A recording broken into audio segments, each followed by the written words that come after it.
The clock on the dashboard of the high-powered sport utility vehicle flickered as it neared the end of the line. It was August 17, 2007, and the humid Texas air hung heavy over the outskirts of Houston. Most of the city was asleep, but on a desolate stretch of track near the Southeast Industrial Corridor, a tragedy was about to unfold that would leave the sports world in a state of absolute shock. Imagine a young man who seemingly had everything, a multi-millionaire with the physical gifts of a titan, hurtling through the darkness toward a fate that seemed almost preordained by his own inner turmoil. According to the official crash report filed by the Texas Department of Public Safety, the incident occurred at exactly 3:45 in the morning. A massive Union Pacific freight train was lumbering across the intersection when the vehicle, driven by the former professional basketball star, ignored the warning signals and plowed directly into the side of the moving cars. The impact was so violent that the wreckage was instantly consumed by a fierce blaze, lighting up the night sky with a haunting orange glow. For days, the identity of the driver remained a chilling enigma because the intensity of the fire had left the remains unrecognizable to the naked eye.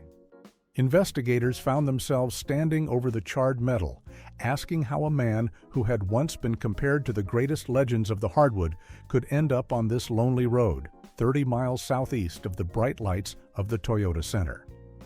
This was not just a traffic accident, it was the final explosive chapter of a life that had been spiraling out of control behind the scenes for years.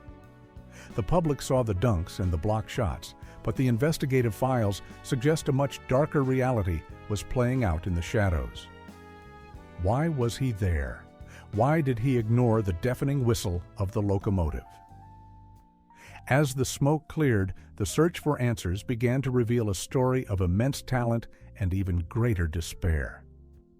Before the headlines were stained with smoke and oil, they were filled with the promise of a once-in-a-generation superstar. In the late 1990s, the basketball courts of Philadelphia were the proving grounds for a teenager who moved with the grace of a wing player but stood with the intimidating height of a center. Eddie Griffin was the name on everyone's lips. At Roman Catholic High School, he wasn't just playing the game. He was dominating it in a way that drew comparisons to the likes of Kevin Garnett. The hype was not just local chatter, it was backed by staggering numbers that scouts couldn't ignore. According to the archives of the Philadelphia Daily News, during his senior season, he averaged 17.8 points and 10.7 rebounds per game, along with a defensive presence that made opponents think twice before entering the paint. In the year 2000, he was officially crowned the Parade All-America Player of the Year, a title that essentially guaranteed a path to the professional ranks and a life of luxury. However, beneath the surface of this skyrocketing success, there were whispers of a young man who was increasingly isolated. While his peers were celebrating victories, Eddie Griffin often seemed elsewhere, lost in a private world that even his closest mentors struggled to penetrate. He was a teenager carrying the weight of an entire city's expectations, and the pressure was beginning to create hairline fractures in his psyche. Media reports from that era describe a player who was quiet to the point of being ghost-like, a trait many mistaken for simple focus. But those who were paying close attention noticed that when the frustration boiled over, it did so with a sudden and terrifying intensity. The scouts saw a future Hall of Famer, but the reality of his temperament was a secret kept tightly under wraps by those who stood to profit from his success. The transition from the schoolyard to the big stage was supposed to be a triumph, but the first major test of his character would result in a violent outburst that nearly derailed everything before it truly began. The prestige of the Big East Conference was supposed to be the final stepping stone before the professional draft, and Eddie Griffin arrived at Seton Hall University with the aura of a savior. In his first few months, he lived up to every bit of the billing, swatting away shots with a ferocity that left the crowd breathless. But the locker room is a small place for big egos, and in January 2001, the tension finally snapped in a way that the university administration could no longer ignore. According to the internal investigation records of Seton Hall University, a heated argument between Eddie Griffin and his teammate, Ty Shine, escalated into a physical confrontation. It wasn't just a typical scuffle between competitive athletes. It was a sign of a deeper, more volatile instability. The incident sent shockwaves through the campus and forced the coaching staff to make a choice between their star player and the harmony of the team. Despite the controversy, Eddie Griffin's on-court performance remained statistically elite, further complicating the narrative of a troubled soul. NCAA records show that during that single tumultuous season, he averaged 4.4 blocks per game, a figure that remains one of the most impressive defensive displays in college history. Yet the brilliance of his game could not mask the fact that he was becoming a liability off the court. By the end of his freshman year, the bridges at Seton Hall were burned, and he made the fateful decision to turn professional earlier than many had advised. The decision was fueled by a desire to escape the scrutiny of the college environment and the lure of the massive contracts awaiting him at the next level. But as the draft approached, the question remained: were the professional teams buying a superstar, or were they inheriting a ticking time bomb? The stakes were about to reach a fever pitch as the night of the draft promised a payday that would change his life, or perhaps hasten its decline. The night of June 27, 2001, was supposed to be the moment that cemented a new dynasty in the world of professional basketball. Inside the theater at Madison Square Garden, the air was thick with the scent of expensive cologne and the electric anticipation of millions of dollars about to change hands. When the commissioner stepped to the podium and announced that the New Jersey Nets were selecting the 19-year-old phenom from Philadelphia with the 7th overall pick, it seemed like a standard draft night highlight. But behind the scenes, a high-stakes gamble was being orchestrated that would send shockwaves through the league's front offices. According to the official transaction registry of the Professional Basketball League, the Houston Rockets had already struck a massive deal to acquire the young star. In exchange for the rights to the lanky forward, the Rockets surrendered 3 of their own first-round picks: Richard Jefferson, Jason Collins, and Brandon Armstrong. It was an unprecedented show of faith in a single player's potential to change the course of a franchise. The scouts in Houston believed they were looking at a transformative talent, a player who could pair with their existing stars to create an unstoppable force on the court.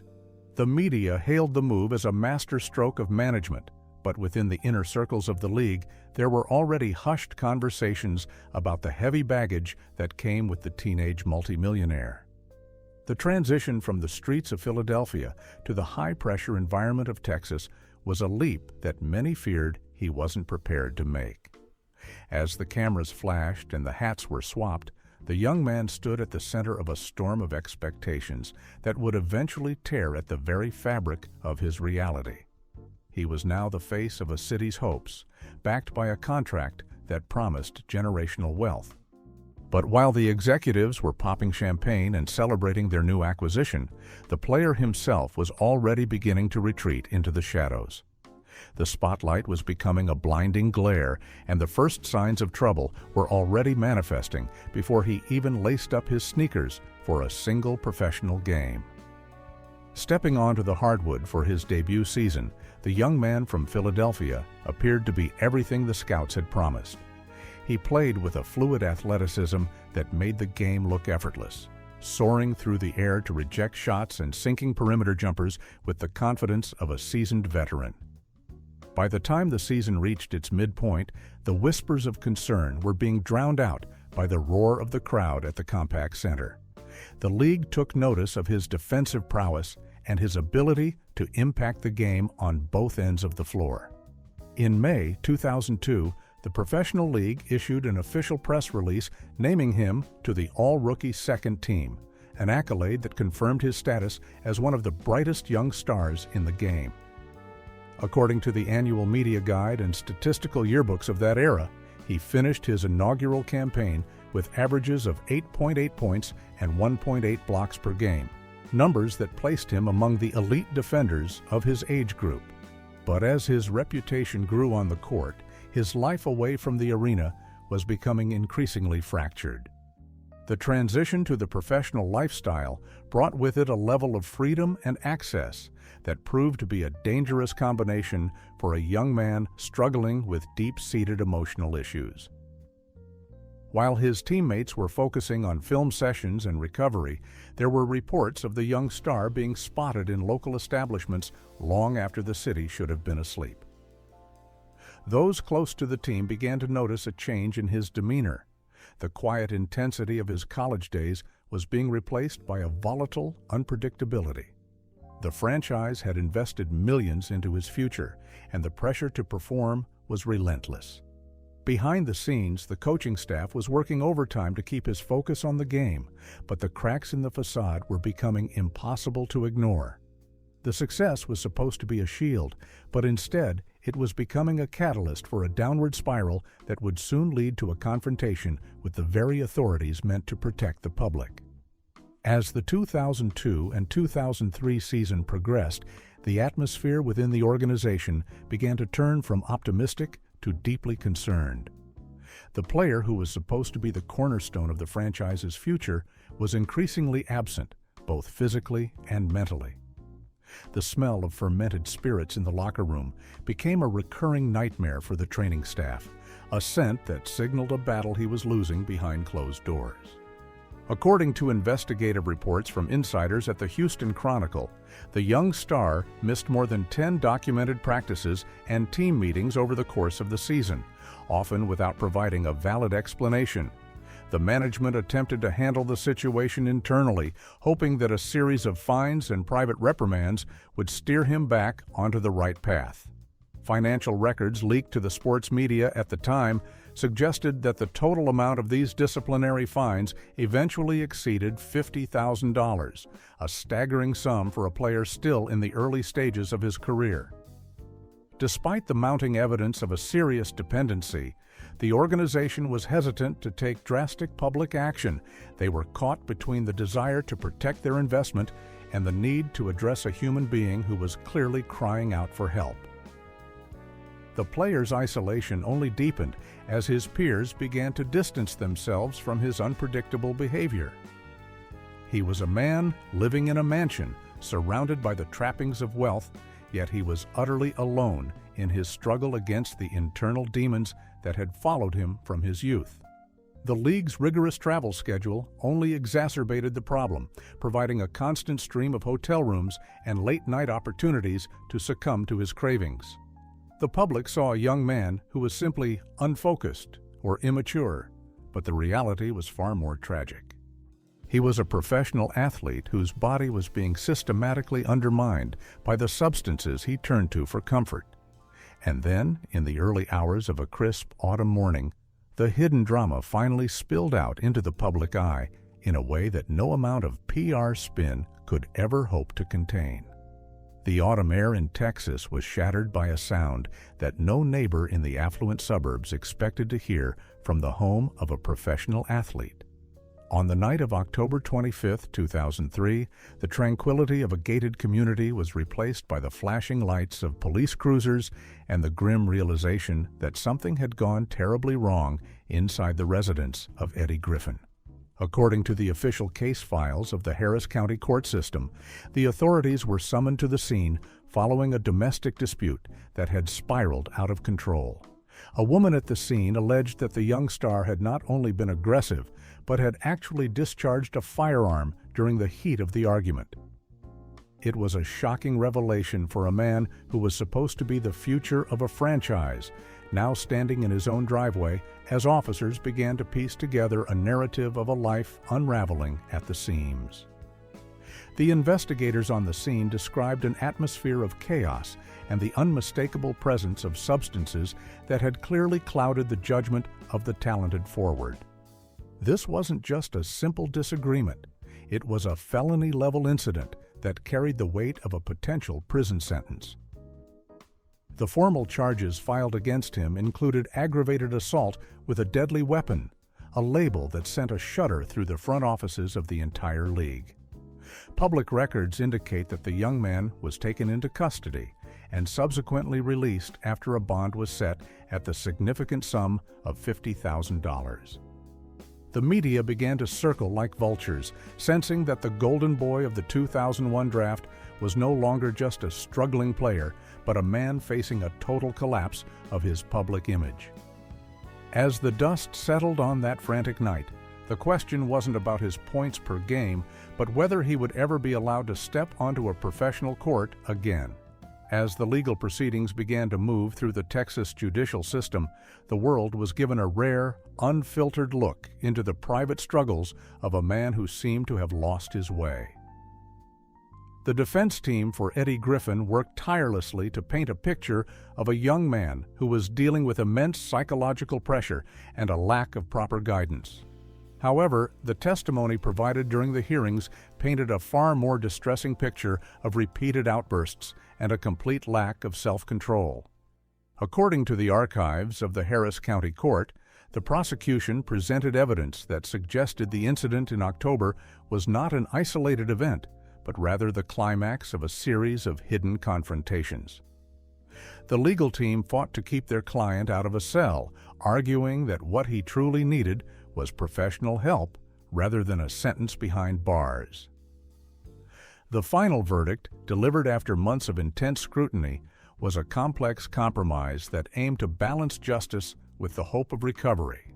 The judge handed down a sentence of 18 months of deferred adjudication, essentially an intensive form of probation that required the player to adhere to a strict set of rules. As part of this agreement, the court mandated that he enroll in a comprehensive program for anger management and seek treatment for his ongoing struggles with dependency. It was a lifeline, a chance to prove that he could change his trajectory before it was too late. But the conditions of his freedom were absolute, and the eyes of the law were now watching his every move with a level of intensity he had never experienced on the hardwood. While he had avoided the worst-case scenario in a courtroom, the damage to his professional standing was nearly absolute. The court records were public, and the details of that night were now etched into his legacy, leaving his employers with a decision that would change the course of his career forever. By the time December 2003 arrived, the patience of the Houston Rockets had reached its breaking point. The organization had invested years of effort and millions of dollars into the development of their young star. But the constant off-court drama had become a distraction that the team could no longer afford to carry. On December 19, 2003, the club made the cold, calculated decision to officially waive Eddie Griffin, effectively ending his tenure with the team that had traded so much to acquire him. It was a move that sent a clear message to the rest of the sports world. Talent alone was no longer enough to justify the baggage he brought into the locker room. According to financial estimates from experts at ESPN, this decision meant the player was walking away from a contract that still had over $2 million in guaranteed salary remaining on the table. The release was handled with a somber tone, but the underlying reality was one of profound disappointment. The fans who had once cheered his blocks were now left wondering how it had all fallen apart so quickly for a man who was only 21 years old. The coaching staff expressed their sadness in public statements, but behind closed doors there was a sense of relief that the circus had finally left town. Eddie Griffin was now a free agent, but he was a man marked by a reputation that few teams were willing to gamble on.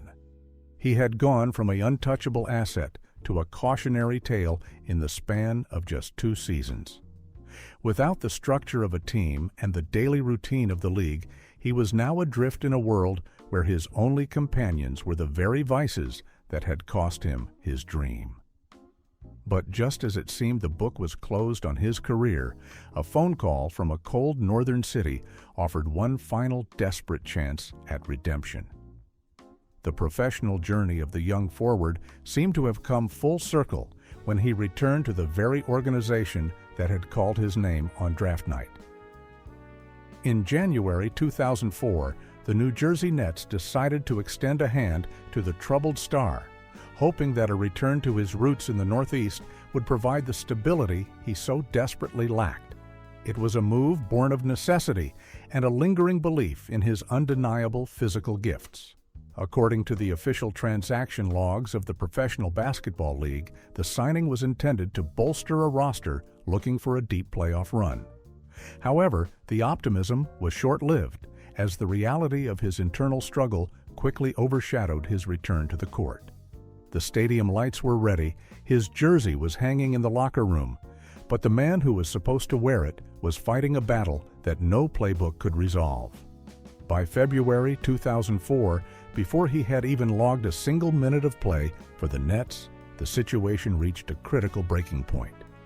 According to an official statement released by his agent at the time, the young man made the decision to step away from the game entirely to enter a specialized facility for those struggling with severe personal dependencies. This wasn't just a minor setback, it was a public admission that his life had become unmanageable. The franchise, realizing the depth of the crisis, eventually decided to part ways with him, leaving the 21-year-old athlete with 0 games played for the team and a reputation that seemed beyond repair. The basketball world began to treat him as a ghost, a talent that had flickered and vanished into the fog of broken promises. Yet, just as the silence became deafening, a voice from the cold plains of the Midwest suggested that his story wasn't over quite yet. In the world of professional management, there are those who play it safe and those who bet on the impossible. Kevin Garnett, the legendary executive for the Minnesota Timberwolves, was a man who believed in second chances, especially when they came with a 7-foot wingspan. In October 2004, the Timberwolves shocked the sports community by offering a contract to the disgraced star. It was a calculated risk that many critics viewed as a desperate move. According to the official press releases from the Minnesota organization, the team saw an opportunity to provide a structured environment for a player who had been discarded by the rest of the league. The terms of the agreement were far from the multi-million-dollar deals of his past. He was signed to what the salary databases of the era describe as a veteran minimum contract, a clear signal that he would have to earn every cent and every minute of trust. The move to Minneapolis was more than just a change of scenery. It was a relocation to a city where the winters were as harsh as the expectations. The front office had installed a network of support systems, hoping to shield him from the temptations that had derailed his career in Texas. For the young man, this was the ultimate crossroads. He was no longer the pampered rookie. He was a reclamation project living under a microscope. Reports from the Minneapolis Star-Tribune during that training camp described a player who appeared humble and focused, a man who seemed to understand that the exit door was right behind him. But while the management provided the framework, the real test of his survival would take place on the hardwood, where he would have to face the most intense leader in the history of the game. Entering the locker room in Minnesota meant standing in the shadow of one of the most ferocious competitors to ever play the game. Kevin Garnett.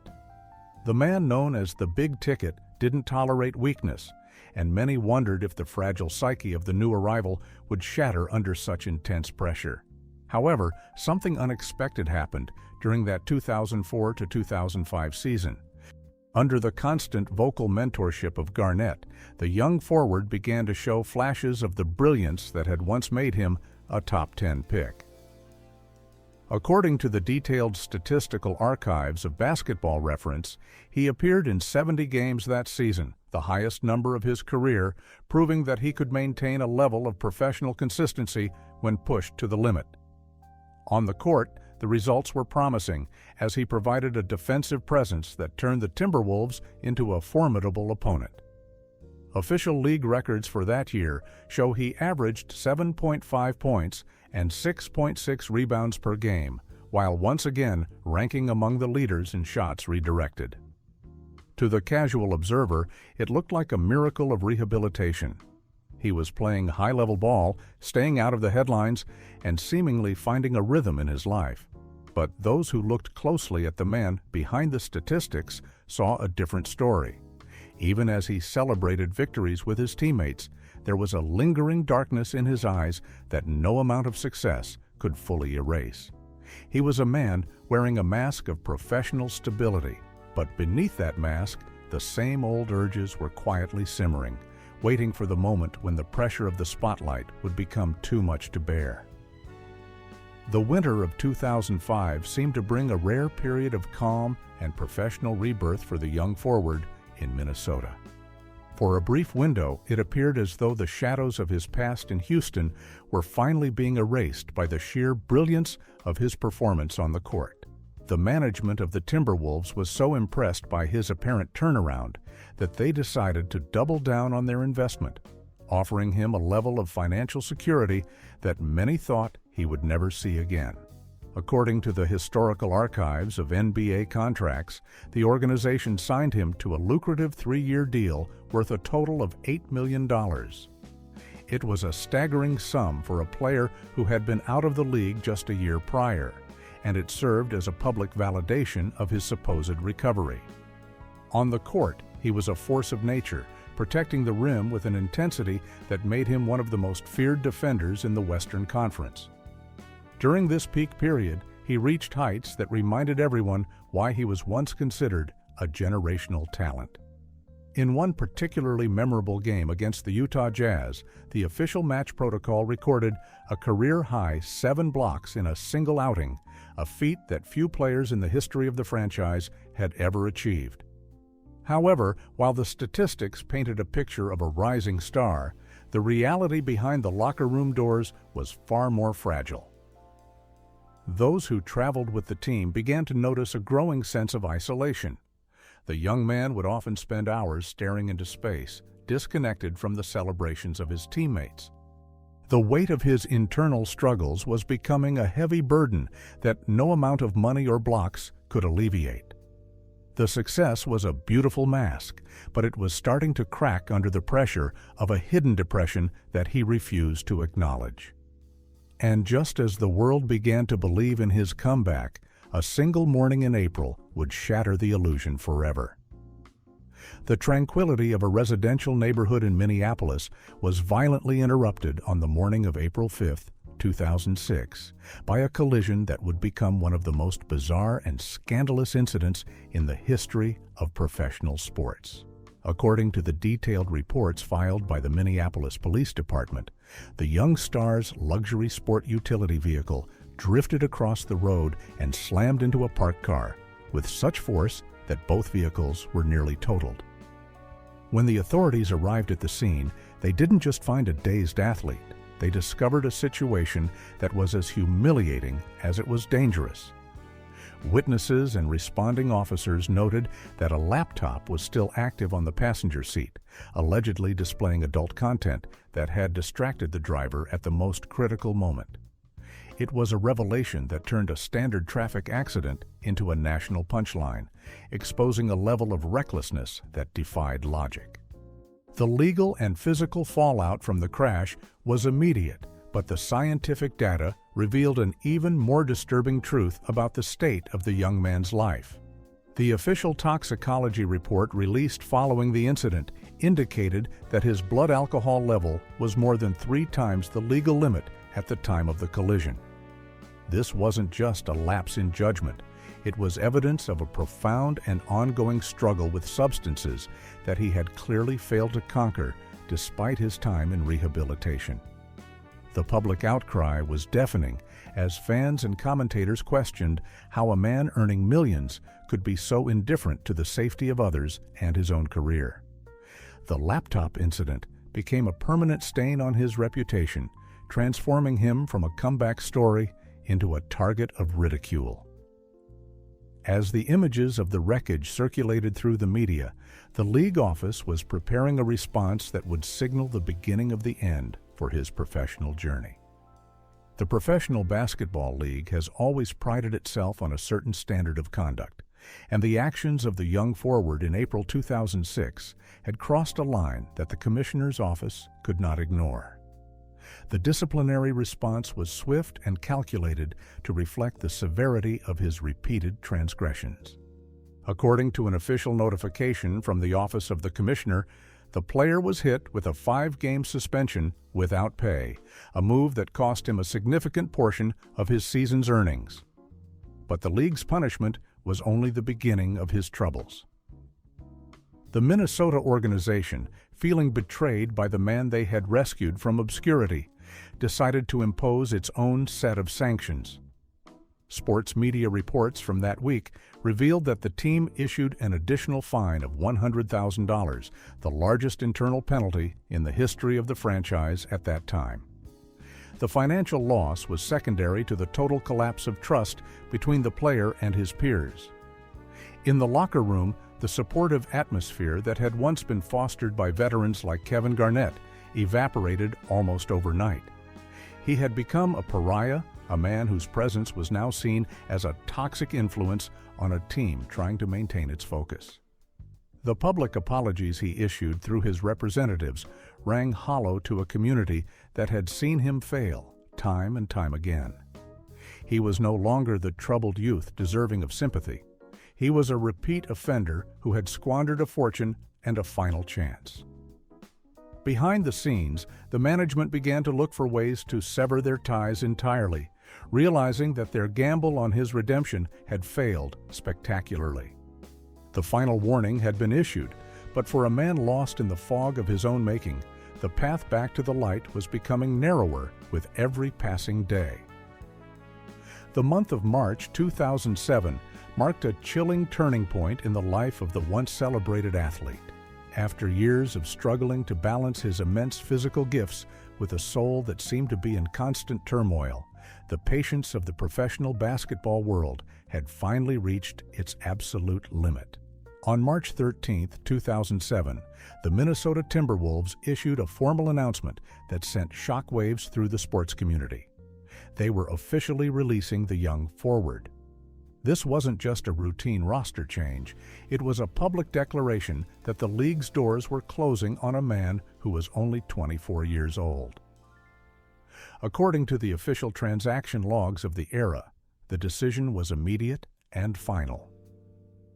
The scouts, who had once praised his vertical leap and shot-blocking timing, now looked the other way, and the phone in his agent's office, which had once rung incessantly with multi-million-dollar offers, suddenly fell into a haunting, heavy silence.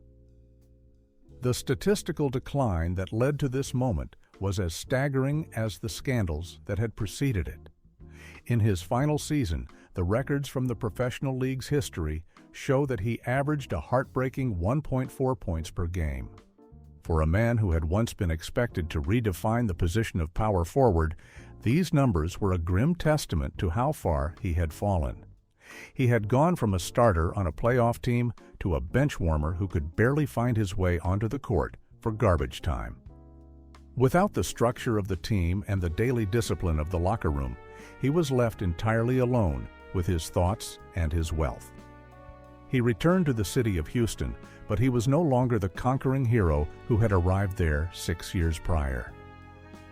He was a man with millions in the bank, but no destination in sight. A ghost of his former self wandering through a world that had moved on without him. But as he retreated into his private sanctuary, those close to him began to realize that his final months were becoming a chronicle of a man preparing for a collision with destiny. The humid Houston summer of 2007 was a period of eerie quiet for the former star. Far from the bright lights of the arenas and the roar of the fans, he lived a life that many neighbors described as hauntingly reclusive. Those who lived near his property in the affluent suburbs often whispered about the man who looked like a professional athlete but carried himself like a broken spirit. According to investigative interviews conducted for major sports publications like Sports Illustrated, he was frequently seen wandering his grounds at odd hours, looking like a phantom in the Texas heat. He had successfully isolated himself from the very people who might have been able to pull him back from the edge. Friends and former teammates reached out, but their calls went unreturned, and the doors to his mansion remained firmly shut against the world.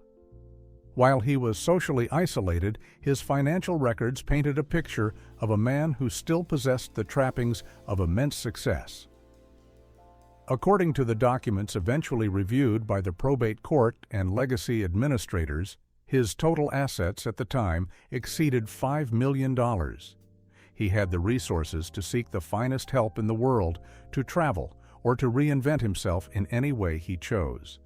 Yet the reports from that final summer suggest that the money was increasingly being used to fund his own disappearance into a state of permanent distraction. He had become a man living in the past, perhaps replaying the tapes of his greatest games, while the reality of his situation grew darker by the day. As August approached, the sense of dread among those who still cared for him reached a fever pitch. There was a feeling that the clock was ticking down on a life that had lost its center.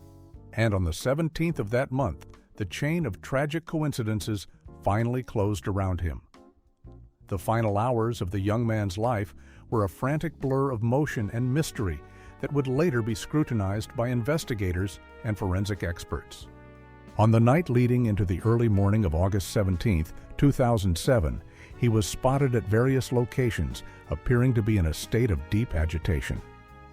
The reconstruction of his movements suggests a man who was driving with no clear purpose, navigating the dark arteries of the Texas highway system as if trying to outrun his own shadow. According to the technical data provided by the Union Pacific Railroad investigators, a massive freight train was moving at a steady 30 miles per hour through a rural crossing 30 miles southeast of the city center. The warning lights were flashing, and the heavy mechanical whistle of the locomotive was cutting through the silence of the night, signaling a danger that was impossible to miss for anyone paying attention. What happened next defied all logic and safety protocols. The official crash reconstruction report filed by the Texas Department of Public Safety noted a detail that sent a chill through the hearts of everyone who followed the case. There were absolutely no brake marks on the asphalt leading up to the point of impact. The high-powered sport utility vehicle didn't attempt to slow down or swerve. It maintained its high-speed trajectory until it struck the side of the moving train with a force that was equivalent to a bomb detonating. The fuel tank ignited almost instantly, turning the scene into a wall of flame that lit up the desolate landscape for miles. For the investigators who arrived on the scene in the pre-dawn darkness, the task was no longer about saving a life, but about solving the mystery of the charred remains. The fire had been so intense that it had destroyed nearly every traditional means of identification, and as the smoke cleared, a new and agonizing chapter of the investigation began to unfold in the local morgue.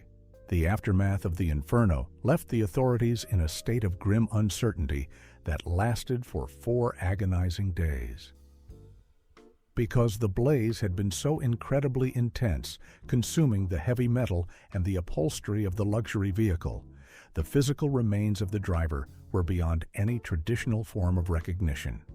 For nearly 100 hours, the world of professional sports held its breath, wondering if the young man who had once soared above the rim had truly vanished in such a violent fashion.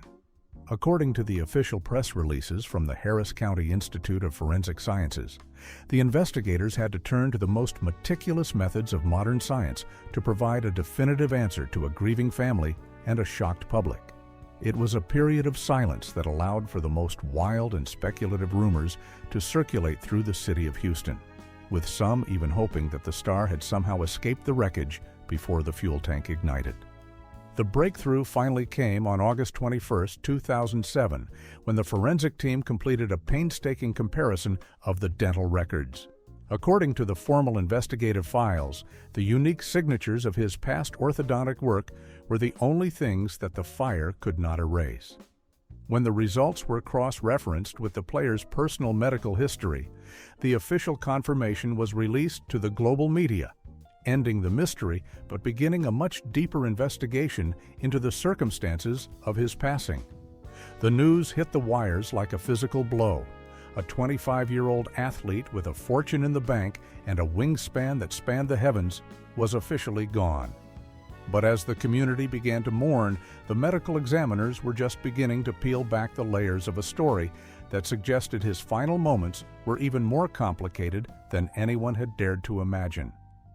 While the public was busy paying tribute to the fallen star, a quiet and rigorous process was unfolding in the laboratories of the county examiner. The question on everyone's lips was whether the same demons that had haunted his professional career had played a role in that final high-speed journey toward the railroad tracks. When the toxicology report was finally unsealed, the figures contained within its pages were nothing short of staggering.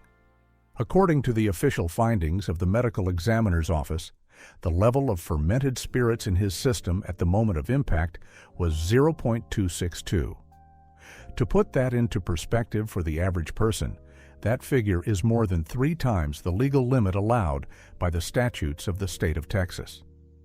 It was a number that didn't just suggest a lapse in judgment, it described a man who was operating in a state of profound disorientation. Further analysis of the chemical reports confirmed an even more heartbreaking reality for those who had hoped he had found peace in his final months. According to the detailed laboratory results, while there were no prohibited chemical substances or illegal powders found in his bloodstream, the sheer volume of alcohol suggested a level of chronic dependency that had physically altered his internal organs. The report painted a picture of a young man who had spent his final hours in a fog of self-medication, perhaps trying to numb the pain of a career that had slipped through his fingers. The data was cold, hard, and undeniable, providing a scientific anchor to a tragedy that many had tried to dismiss as a simple mechanical failure. But as the numbers settled into the public record, they ignited a fierce debate about the true nature of his departure and whether the steering wheel had been turned by accident or by a desperate, silent intention. In the wake of the toxicology revelations, a cloud of suspicion began to hang over the official ruling of a simple traffic accident. Investigators and family members began to look backward, searching for the breadcrumbs of a man who might have been saying his final goodbyes without anyone noticing. According to the investigative records and interviews conducted during the biographical research of his life, his final phone call occurred just 6 hours before the collision. He had reached out to his mother, and while the conversation was described as relatively calm, there were subtle undertones that some interpreted as a final effort to find a sense of connection before the end. The police department in Houston officially categorized the event as a tragic mishap, citing a lack of a formal note or a clear declaration of intent. However, many who knew the depths of his battle with a darkened mind remained unconvinced by the formal paperwork. The debate centered on the eerie absence of any defensive maneuvers at the scene of the tragedy. According to the final summary provided by the crash reconstruction experts, the vehicle maintained a steady, high-velocity path directly into the side of the lumbering freight train, with no signs that the driver ever attempted to steer away from the danger. Some psychologists suggested that his state of mind, combined with the heavy influence of substances, created a tunnel vision that made the collision an inevitability. Others pointed to the fact that he was a man who had lost his purpose, a professional athlete who could no longer find the rhythm of the game he loved. Whether it was a moment of profound confusion or a voluntary decision to conclude his journey, the result was a loss that the world of sports still struggles to process decades later. The mystery of his final thoughts remains locked away, but the legacy of his struggle was about to be laid to rest in the ground of his home city. The heavy gray skies of Philadelphia seemed to mirror the somber mood of the thousands who gathered to say their final goodbyes to the city's fallen son. On August 28, 2007, the streets around the church were lined with fans, many wearing the number 25 jersey he had made famous in high school. Inside, the atmosphere was thick with the scent of lilies and the hushed whispers of the basketball elite. It wasn't just a local funeral. It was a gathering of the league's most powerful figures, all standing in stunned silence before a polished casket. According to the emotional reports from the Philadelphia Inquirer, The front pews were occupied by icons like Kevin Garnett, whose presence spoke volumes about the bond they had formed in the freezing gyms of Minnesota. The man known as the Big Ticket didn't just attend. He appeared physically shattered by the loss of a young man he had tried so hard to protect from himself. In the investigative reports of the day, eyewitnesses described a scene that felt less like a celebration of a career and more like a collective admission of failure. The eulogies were filled with memories of his incredible talent, but beneath the praise was a palpable sense of what if. As the procession moved toward the Fairview Cemetery, the official burial records show that the city's most promising talent was laid to rest just a few miles from where he first picked up a basketball. The crowd was massive, yet the silence was deafening as the casket was lowered into the earth. It was the conclusion of a journey that had promised the stars but ended in a lonely Texas field. But even as the dirt settled on his final resting place, a new and much uglier battle was beginning to brew far away from the cemetery gates. The tragedy of the young star's departure was quickly followed by a cold and calculated legal war over the massive fortune he had left behind. Because he was only 25 and had never expected his life to conclude so abruptly, there was no formal will to dictate the distribution of his wealth.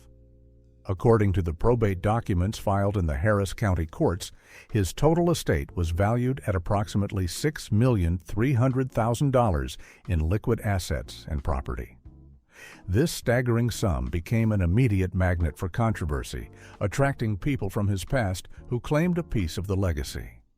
The court records indicate that in the months following the incident, more than 5 separate third-party claims were filed against the estate, ranging from alleged business debts to personal obligations that had never been documented in writing.